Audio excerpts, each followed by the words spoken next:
morning, good afternoon, good evening. Welcome to our Ask the Expert session, building low-code vertical apps using the Power Platform.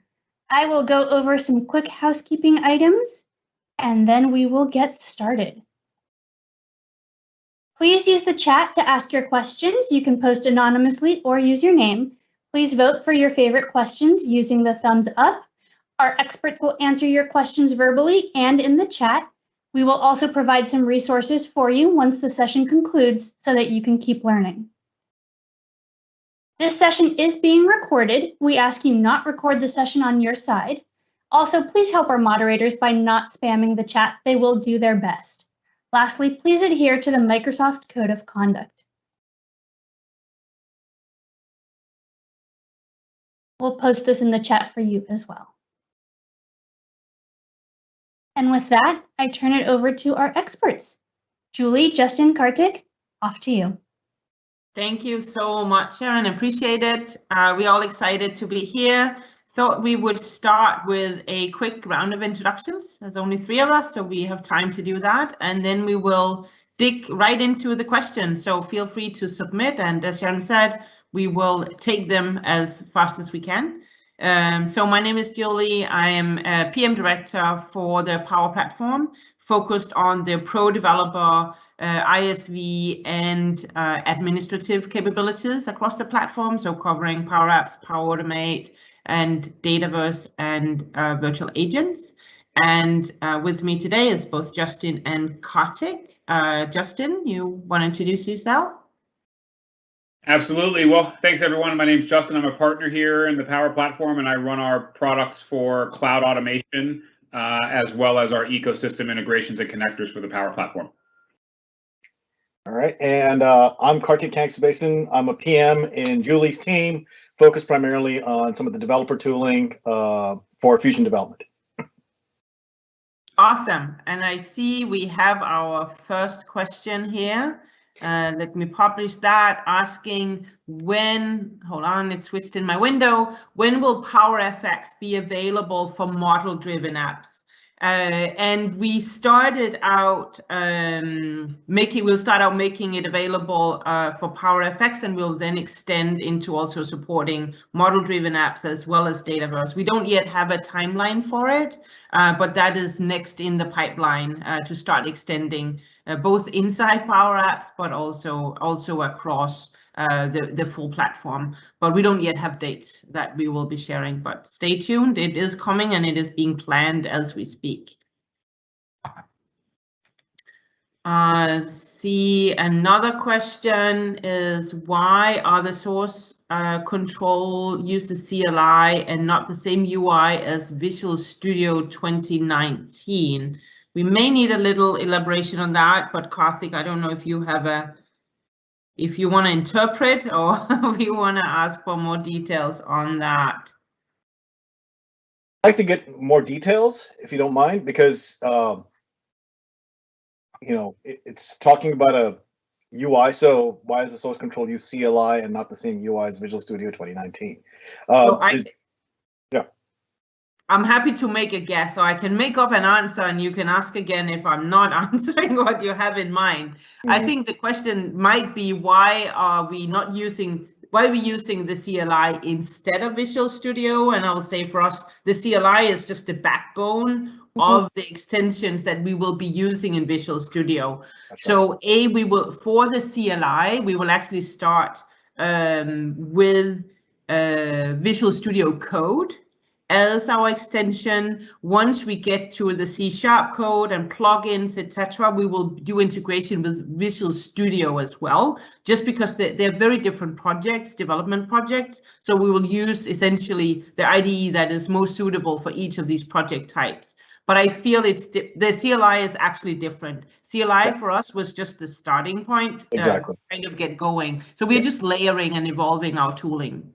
Exactly, and just to elaborate on what you just said there, Julie, it's rightly so. It's essentially, in the past we had some very bespoke tooling, command line tools and things like that, different set of classes, and the integration story across all these different pieces was different for obvious reasons.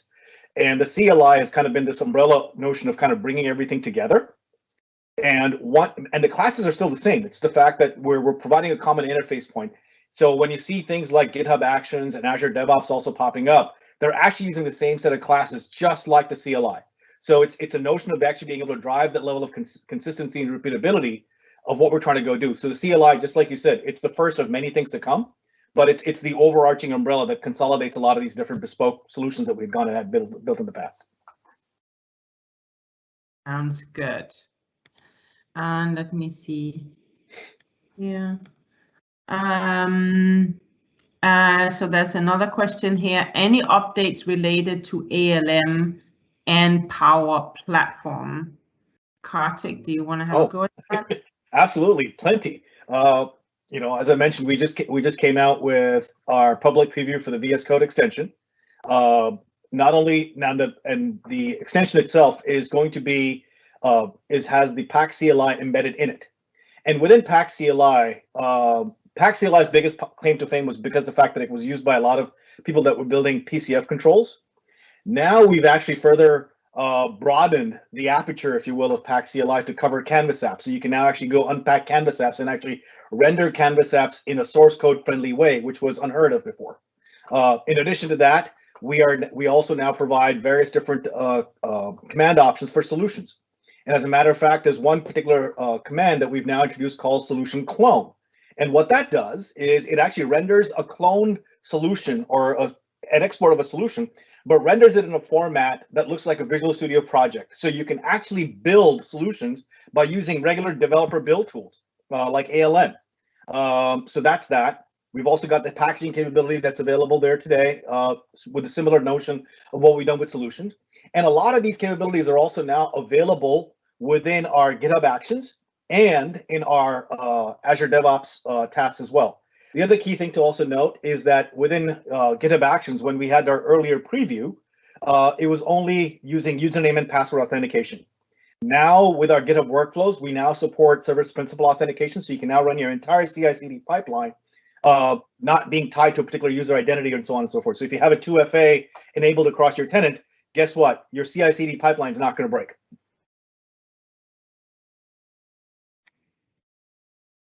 Sounds good, and I think we will we'll stay in the CLI and pack unpack space a little bit here for you, Kartik. Will keep you warm. It looks as if to use source control, you need CLI to pack and unpack rather than use Visual Studio teams. So pack unpack historically, you still had to use CLI, or for that matter, when you did the export. From the studio experience, it rendered a zip file, and then you had to unpack it. The problem there was using traditional zip files, the structure when it was unpacked was not consistent, which is why we built the solution packager that does the extract and the packing, as it were. So that's been our traditional solution, which we have to obviously download using PowerShell and use it as part of our core tools. But going forward, we are going to be bringing some of that, like in Canvas today, we just introduced pack and unpack for Canvas apps. We're similarly going to do something similar to, again, standardize the experience across Pack CLI for unpacking and packing solutions as well. Sounds good. And I'm finding one here for Justin. Justin, there's one here that you might want to take. There are some differences in function formatting between Power Automate and Power Apps.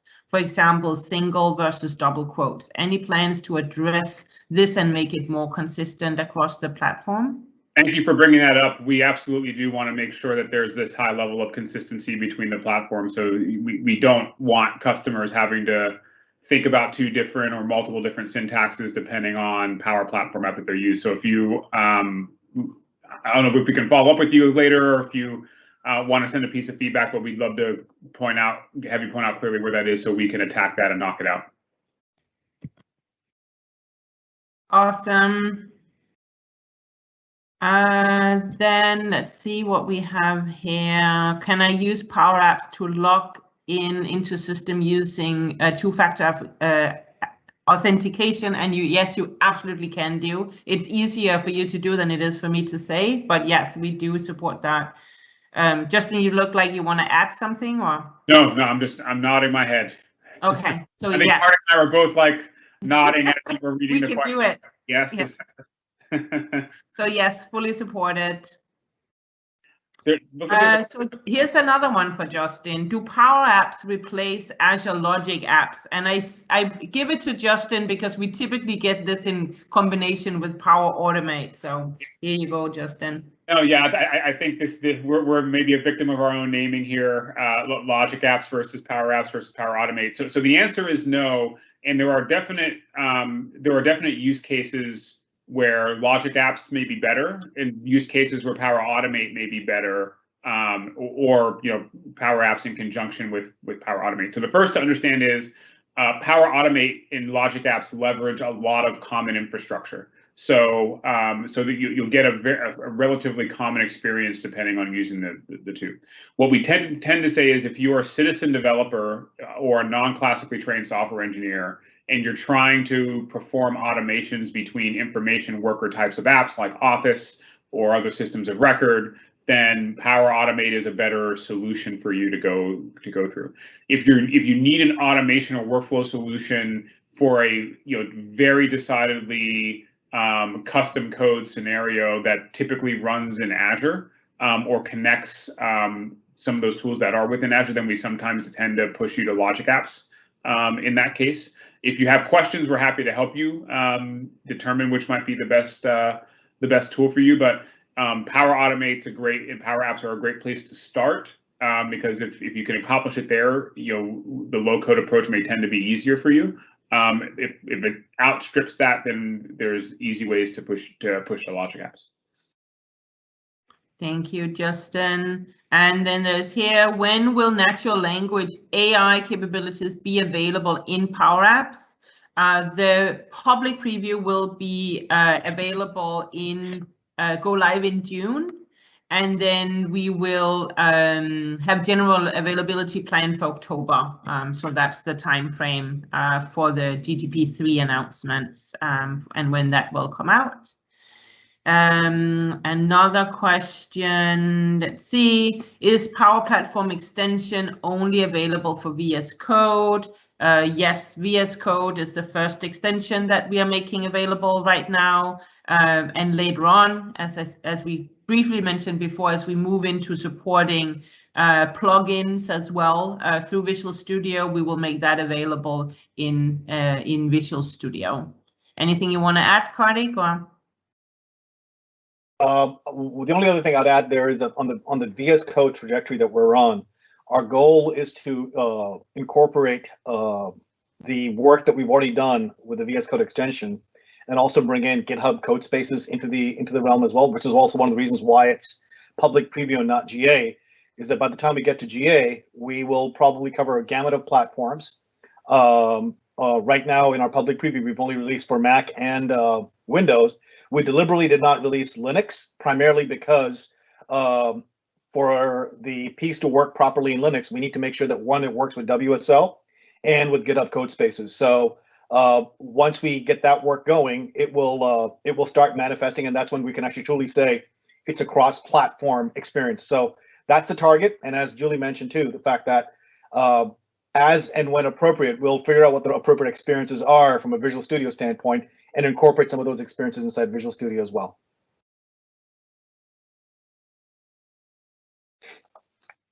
Sounds good. And let's go here. There's another one for you, Justin. When will all flow steps use SPN rather than service account?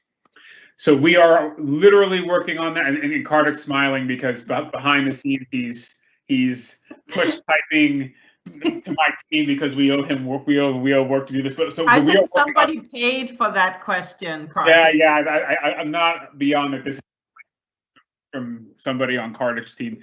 We are actively working on this right now. I don't want to provide a time frame yet because we have some things to work out, but know that it's at near the top of our priority list, and we're trying to get this done. But we understand very clearly how important it is to customers. And we'll stay here focused on Justin, but we have one more. I never got automate flows to work when packaged up in a solution distributed. Even an upgrade imports of solutions seem to turn the flows off. Is there any fixes on this, or am I doing something wrong?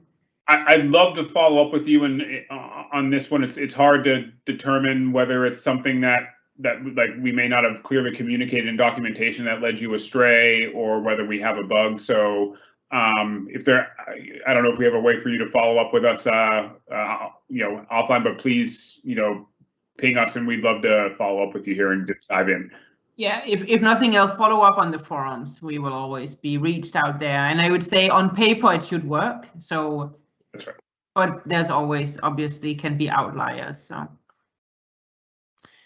Okay, let's see.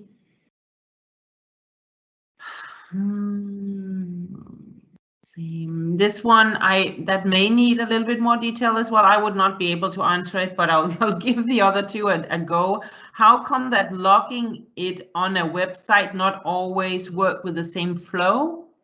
I would say probably have a little more details, unless Justin, Kartik contextually have insight that might help that. Well, how come logging in on a website doesn't work on the same flow? Is that what the question was? I think so. Huh. So yeah, it's tough to answer without a little more detail. I mean, there could be a number of things happening. Like, is it a flow you created as an owner with, with your own connections, or is it one that was shared with you with connections from someone else? What auth is the website using? There could be a number of different things there. Okay, we'll see it more. Feel free to add more. Karthik, you mute. So the only other add-on to what Justin's query would be is that, are we talking about the flow getting triggered off based on a login event? Is that what the ask is? Because that would also help clarify what we're talking about here. Really good point. Okay, I'll take this one. Will eventually Power Apps be replacing Xamarin? No. So we actually see they are both fantastic choices, and we actually have teams working in collaboration to see how we can integrate the two. So you can have a Xamarin app and integrate Power Apps components, and the other way around. So no, they will definitely coexist. So no plans to do that replacement. Is OpenAPI v3 support coming for creation of custom connectors? We'll give that to Justin as well. So yes, we are working on that too, and I'll extend it to the point where we're also trying to ensure that all of our templates are OpenAPI v3 compatible as well, so that standard stretches across the entirety of the platform. We don't have a date for you yet as to when that will occur, but we're going to chip away at that quarter by quarter. Sounds good. And let's see here. Classic legacy workflows versus Power Automate. Any progress into closing the gap? Most importantly, around the real-time aspect of them.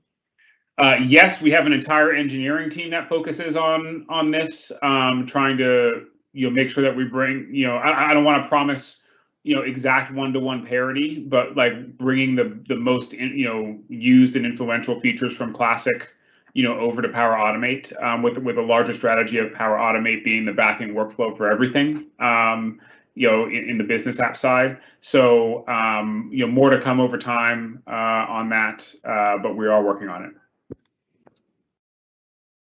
Sounds good.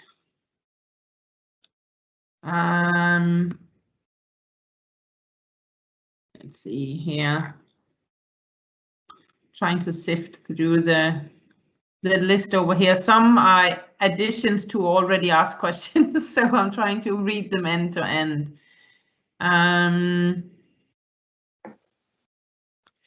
Any plans to make it easier to connect to Azure Data Lake Gen 2 sources? It is super easy from Power BI, but not nearly as easy in Power Apps. So I guess if I have to translate that question, it would be, are we planning to enhance connectors to Azure Data Lake? Justin, do you have a? So I know we have Azure Data Connectors today that we are continually enhancing, but it sounds like there might be a bigger ask here. So happy to follow up. Right. Yeah. I mean, any particular Gen 2 capability that they're harnessing, which is different? That would be also good to know. I suspect it is just how we treat the components of it. So there's different between Power BI and the other Power Apps components. How deep we integrate makes a difference. So it sounds like there are just gaps there that that is being asked for.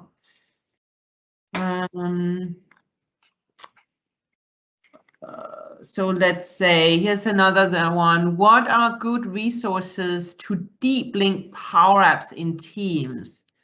Specifically deep linking to an item in a gallery. I feel I need a little bit more detail on that, but if I step back a little bit, I think of it when we're thinking about Power Apps specifically, and I'll let Justin talk to Power Automate because there are different integration points there. But for Power Apps, where we see the integrations typically is either you essentially publish the app into Teams and the app is working in Team. Dynamic had account level integration as well, but for Power Apps, we're really looking at sharing the, oh my, Justin just went to space. You kind of either integrate an app you already built using the Power Apps maker experiences, or that is this traditional backed by whatever source you have, Dataverse or other data sources. Alternative approach is to build the apps starting in Teams where we are backed by Dataverse for Teams. So that's another mechanism where you build your app or your pieces of your apps directly in Team and share locally with that team. And now we also have kind of tenant-wide apps where you can share those apps with people outside that Teams. But it's less about components. You just build the app around the component that you want. But I think the way we think about it is the component you are sharing is essentially your app construct. And Power Automate obviously also integrate with Teams. So I'll give that to Justin. Yeah, I think much of that same approach still applies as we're trying to make everything as uniform as possible on that. And on the Power Automate side, we also, in addition to the Power Automate app for Teams, we also build and manage the approvals app for Teams, which runs on top of Power Automate. So yeah, and the connectors that we build and manage internally do include Azure Data Lake and Azure Data Sources as well, that we're trying to continually make sure we're keeping up with and exposing that capability. Super. Can two or more devs now collaborate on the same canvas at the same time? Not yet, but we are indeed working on it. This is a area that is absolutely top of mind for us right now, so that will be coming. Let's see, go down the list here. Justin and Kartik, if you see any, feel free to pick out and answer. Okay.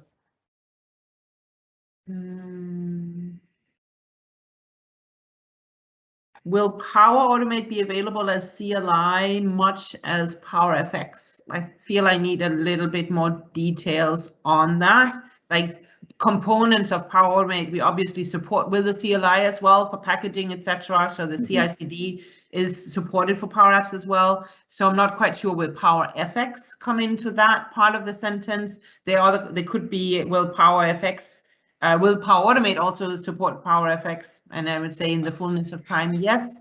But I'm totally making up your question here. So if you want a more concise question, or if you have a more specific question, please feel free to submit it. Let's say